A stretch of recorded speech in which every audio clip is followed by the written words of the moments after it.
বাইকর কলেজও আইছি, বিশ্বনাথ সরকারি কলেজও আইছি, যে কলেজও লেখাপড়া করছি। কলেজের কথা খুব মনে হয়।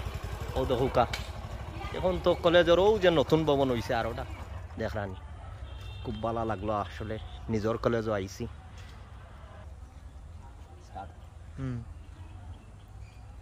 ও কলেজও ভাই এক সময় লেখাপড়া করছি, রাজনীতি করছি। আজকে কলেজটা দেখিয়া মন ভরে গেল। বিশ্বনাথ কলেজও, ওখানেও আমরা খুব আড্ডা দিতাম। ও যে জায়গাটা খুব আড্ডা দিতাম। আর উপরে হইল গিয়ে ক্যান্টিন, ও যে উপরে দেখা ক্যান্টিন। ও কলেজটা দেখে আসলে খুব ভালো লাগছে। ও দেখুকা ভাই এখন কলেজের ও সাইডটা দেখাও। আর ও দেখুকা শহীদ মিনার হয়েছে।